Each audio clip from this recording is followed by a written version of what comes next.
Gracias, Manuel Cloutier, diputado federal por el PAN, hijo de Manuel Cloutier, referente obligado en la historia de las últimas décadas en el PAN. Eres muy crítico con tu partido, eres muy incisivo, ácido en los defectos que estás viendo en el ejercicio de tu partido en el gobierno.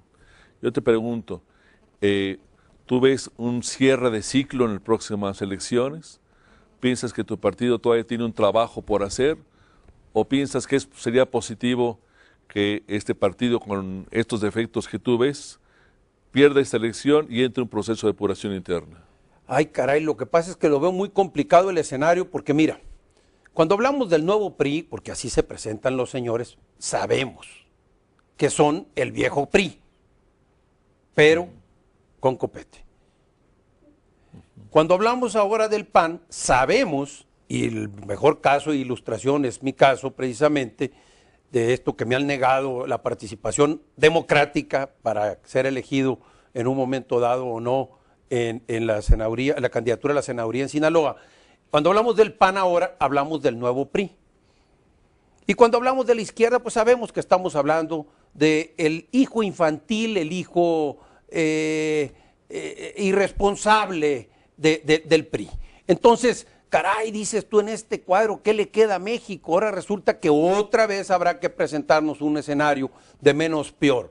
¿Y cuándo vamos a tener los mexicanos una oportunidad de buscar lo mejor? ¿Cuándo vamos a empezar a ver México el futuro y dejar de estar viendo el pasado? ¿Cuándo vamos los mexicanos a empezar realmente a construir un nuevo México que se esperaba que empezara con el cambio, ¿sí? Y que hoy por hoy no llega? Y me dices tú, es que eres muy crítico con el PAN, pero lo fui con el viejo régimen también.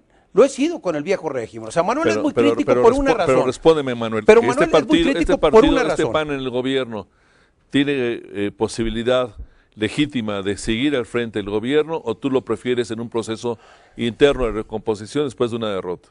Me estás poniendo en una posición muy comprometida. Pero yo sé que tú eres muy honesto y muy directo. Pero te lo voy a contestar muy simple. Yo creo que al PAN le pasa como a los alcohólicos. Todo el mundo sabe, los que entienden de esta materia, que los alcohólicos no comienzan su recuperación en tanto no tocan fondo. A lo mejor al PAN le necesita tocar fondo para iniciar su recuperación. Quiero aprovechar también unos minutos, Manuel, para preguntarte sobre Sinaloa. Tú has sido muy crítico sobre la política del gobierno del presidente Calderón en materia de crimen organizado. ¿Cómo podrías referir el resultado de esta política? Nomás matizando un poco el concepto de que he sido crítico, vale decirlo también, sí he sido muy crítico porque estoy convencido, Roberto, que las cosas en este país se pueden hacer mejor. Ese es el problema. Y para esto se necesita voluntad, por un lado, buena intención, equipo, pero sobre todo decisión. Los políticos hoy en México quieren ser reinas de la simpatía. Y cuando uno está haciendo lo que tiene que hacer con sus hijos, no necesariamente termina siendo el más popular, pues tampoco en el gobierno. Cuando tú tienes que hacer y haces lo que tienes que hacer, no necesariamente vas a ser popular. Pero en México la política, todo el mundo quiere ser muy bien aceptado y simpático y no hacer lo que tiene que hacer. Es un tema de responsabilidad. Y esto le llamo yo populismo. Populismo que no tiene que ver con ideologías, sino con una actitud ante la responsabilidad. Pero es muy evidente que la política contra el crimen organizado del gobierno no es necesariamente popular. Bueno, pero en el caso de Sinaloa, como lo he platicado yo en su momento y hoy lo ratifico, mira, ¿por qué critico la estrategia de Felipe Calderón con respecto al crimen organizado?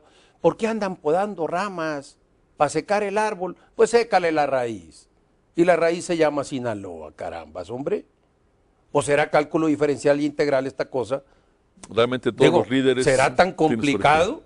¿Sí? Tú piensas que ahí está la base. Bueno, la historia sí lo dice. Todos los líderes surgieron de ahí Sinaloa. Ahí nació el crimen organizado. A nosotros en aquellos años le llamábamos gomeros. Hoy le llaman narcotraficantes. Ya muy rebombante la cosa, cárteles. Le llaman crimen organizado y cárteles y quién sabe cuántos nombres, ¿sí? Pero en realidad es, y sabemos, que ahí nació esto en México. Entonces, ¿quiere secar el árbol, señor? Seque la raíz, hombre. ¿Cómo que podando ramas? Después de estos casi 6 años, Manuel, y casi 50,000 muertos, ¿este país va avanzando en la solución de este drama o no? Yo creo que no, porque el enfoque no ha sido integral. Si este combate al crimen organizado se hace de manera integral, debe comprender al menos 4 vertientes. La primera, que es la policial, y que hay que incluirle la parte de combate al lavado de dinero, que no está incluida actualmente. La segunda es, para combatir esto, necesitamos combatir también la corrupción que le da sustento institucional al crimen organizado, bajo la tesis de que no existe crimen organizado sin apoyo institucional. La tercera es, no se podrá ganar esta guerra si no le ofrecemos a los jóvenes un cambio de mentalidad por la vía de la educación. Hoy los jóvenes, al menos en Sinaloa, exaltan la figura de un narcotraficante y satanizan la figura del empresario, por poner un ejemplo. Entonces, y ya no se diga de los políticos. Y a lo mejor tienen razón, no lo estoy cuestionando en ese punto, pero tenemos que meter un cambio educacional que nos permita que estos nuevos mexicanos construyan un nuevo México, los jóvenes. Y eso no se está haciendo tampoco. A casi 2 sexenios de tener gobiernos panistas, no existe en México ni una cruzada contra la corrupción, ni una verdadera cruzada por la educación en el país. Y finalmente, si queremos ganar esta batalla también, tendremos que ofrecerle a los jóvenes las oportunidades económicas y de desarrollo a las que tienen derecho. Es decir, México necesita destrabar su economía. Y mientras no eduquemos a los jóvenes y no les ofrezcamos las oportunidades, ten certeza que el crimen organizado estará presto a ofrecérselas, como ya de hecho está sucediendo. Manuel Cloutier. Con ese resumen, pues te digo, está muy claro, insisto, no es cálculo diferencial ni integral. Manuel, esto ha sido una conversación casi sin respiro, que te agradecemos mucho en la silla rota. Al contrario, Roberto, yo siempre agradeciendo esta oportunidad que me das, por un lado de saludarte y por otro lado, pues de comunicarnos con los mexicanos. Seguimos pendientes. Gracias. Manuel, muchas gracias. Gracias a ustedes. Nos vemos en la próxima.